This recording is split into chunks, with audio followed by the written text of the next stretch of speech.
Pantay yung ano, yung gupit, oh, 'di ba? Pantay, oh.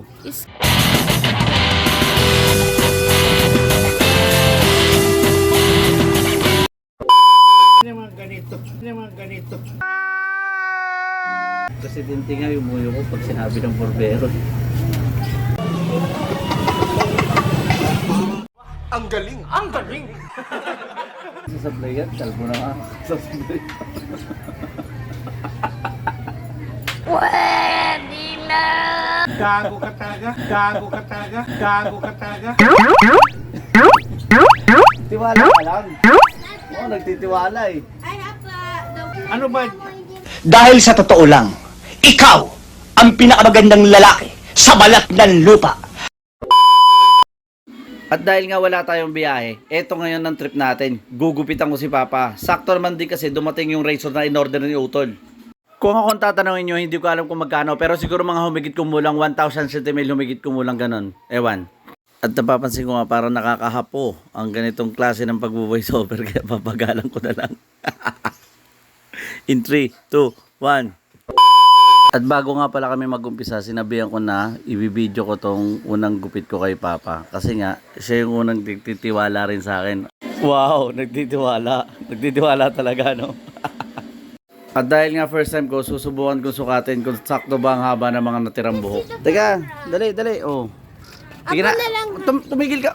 Titignan natin kung pantay yung ano, yung gupit. Oh, di ba? Pantay, oh. Iskalbo. Diba, oh? Pantay yan. Iskalbo. Hindi big ko kang piso dyan. Hindi naman ganito. Iskalbo. Oh, bigote. Hindi naman ganito yung ano eh. Gusto ko eh. Ano ba yun?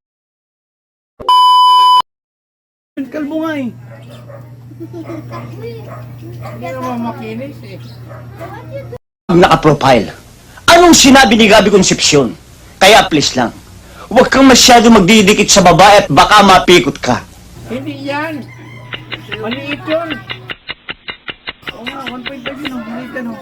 Malaki yan. Sakto yan. Mo. Yan. Ganun. Minsan talaga may mga bagay na kahit kompleto tayo sa gamit o meron tayong kaalaman sa isang bagay, hindi natin maiwasan at hindi natin mapipilit ang mga tao sa paligid natin na sumuporta. Isang bagay yan tulad ng pagiging isang barbero. Meron kang gamit, gusto mong gumupit, pero kahit ibigay mo ng libre yung paggugupit mo, di hamak, mas maraming magpapagupit sa'yo yung mga hindi mo pa kilala.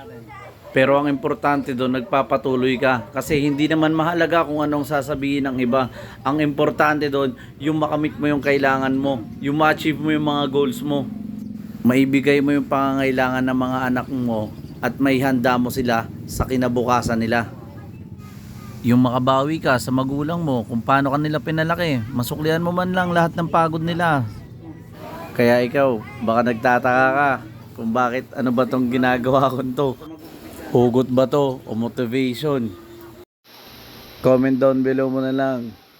Pero syempre, bago ang lahat, shoutout nga pala kay Nyemax Motovlog at saka kay Vince Motovlog. Yo, shoutout sa inyo parehas. Para di ka maguluhan, hindi ka rin maligaw, pakinggan mo na lang Mateo 13 verse 54 to 58. Yun lang muna sa ngayon. Maraming salamat. Lalo na sa mga suportang tunay dyan. Thank you. Ingat kayo palagi. God bless. Bye-bye.